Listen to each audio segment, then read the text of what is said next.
All right, let's go ahead and get started with today's news. The U.S. is imposing new economic sanctions on Russia for violating the international chemical weapons ban. The White House says the move is in response to the nerve agent attack that targeted a Russian defector and his daughter in England. The new sanctions come despite President Trump's stated desire to improve relations with the Kremlin. Authorities in New Mexico say a child abuse suspect may have been training a group of children to become school shooters. Siraj Wahaj and 4 other adults were arrested last week at a remote compound in New Mexico. Investigators are trying to identify a body found at the site. They believe it may be Wahaj's son, who was last seen in Georgia in December. Police in Southern California arrested a man they say started the holy fire, which has burned down 13 cabins and forced the evacuation of several communities since it began Monday. 51-year-old Forrest Gordon Clark could face life in prison if convicted. An hour after the fire started, Clark told a news crew he didn't know how it began. His home is reportedly the only one left standing in the community. The agency that coordinates wildland fire resources has raised its preparedness level for the entire state, meaning the potential for wildfires is growing. The Northern Rockies Coordination Center raised the preparedness level to 3 on Wednesday. Those levels are designed to ensure enough resources are available. The Northern Rockies region covers Montana, Idaho, and North Dakota. The region uses a 2-tiered approach, assessing what's happening now and what could happen. Smoke jumpers and fire crews made their way to the Pryor Mountains Wednesday afternoon. A small 1-acre blaze named the Bent Spring Fire was first reported yesterday. Smoke from the blaze was visible from both Billings and Wyoming. 8 smoke jumpers, 6 fire engines, and 1 helicopter have been assigned to the fire. Authorities say there is no major threat from the fire, but crews are hoping to pounce on it before it grows larger. Its cause is unknown. The largest fire burning in Montana, the Garden Creek Fire burning north of Hot Springs, has exploded. It grew over 1,300 acres from Tuesday and has now burned over 1,800 acres.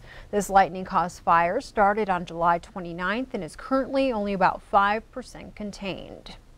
The Oregon man who faced off against a bison in Yellowstone National Park last week faced a judge in Wyoming federal court Wednesday and pleads not guilty. 55-year-old Raymond Reinke of Pendleton, Oregon faces 5 charges, including being under the influence of alcohol, endangering others, and disturbing wildlife. Reinke was arrested last week in Glacier National Park after this video, shot in Yellowstone's Hayden Valley, went viral. Prior to the bison incident in Yellowstone, Reinke had been arrested in Grand Teton National Park for drunken disorderly conduct. Reinke is scheduled for trial August 23rd. Federal Magistrate Mark Harmon revoked Reinke's bond from Grand Teton and ordered that he remain in jail until his trial. Continuing our coverage, authorities have released the cause of death for actress Margot Kidder, who is best known for her role as Lois Lane.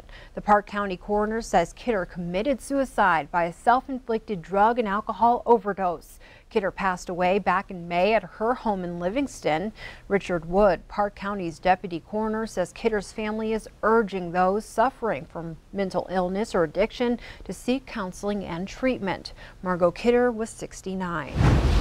In education news, the Billings School Board has a new trustee. The board unanimously appointed Brian Yates to fill the vacancy created by the resignation of trustee Joe Oravec.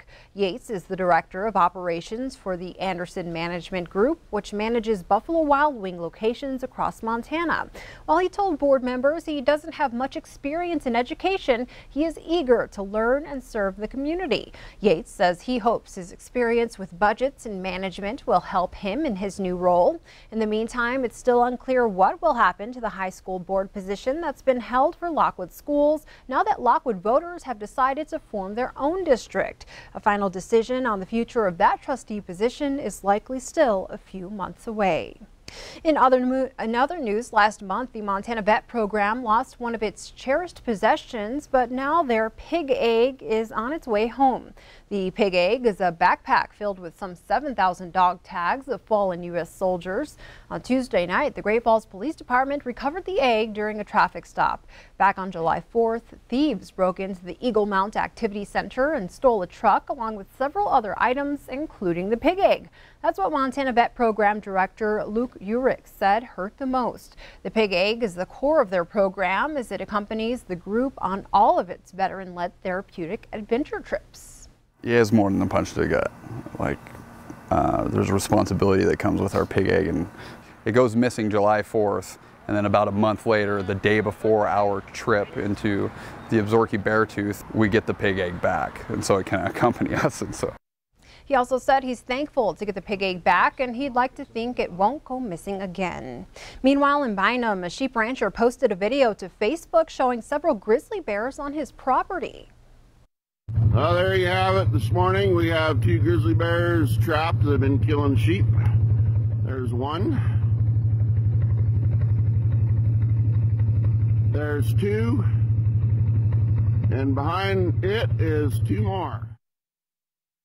Billy Skelton says snare traps were used to capture 2 of the bears. This process does not injure or hurt the grizzlies. Skelton says they have lost 7 ewes to depredation this season, and FWP credits the Skelton dogs for keeping that number so low.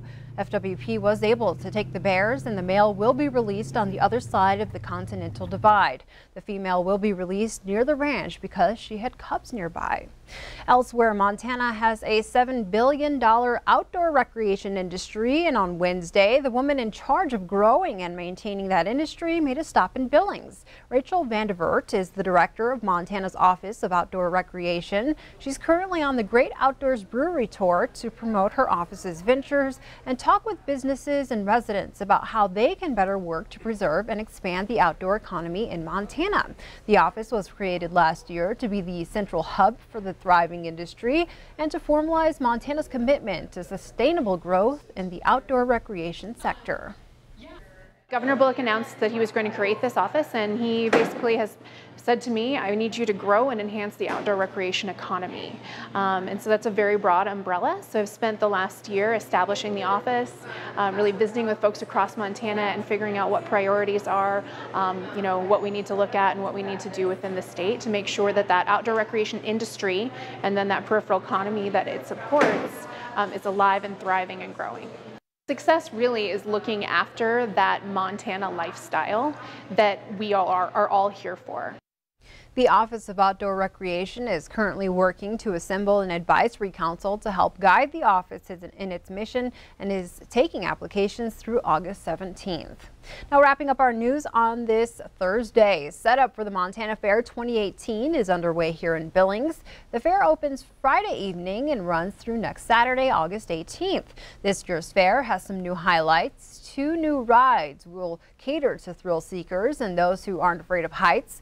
There's a high dive act, which includes a jump from 80 feet in the air. The Opportunity Farm also opens this year. The farm will include displays and equipment to help educate and inform about agriculture and its importance to Montana.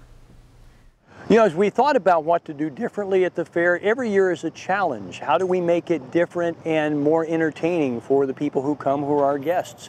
And so we looked at the major categories. What do people like most? Great shows, great food, great rides. And that's where we started as we started to build this program this year. All right, you can head to montanafair.com for information on tickets and performance times as well as the concert lineup.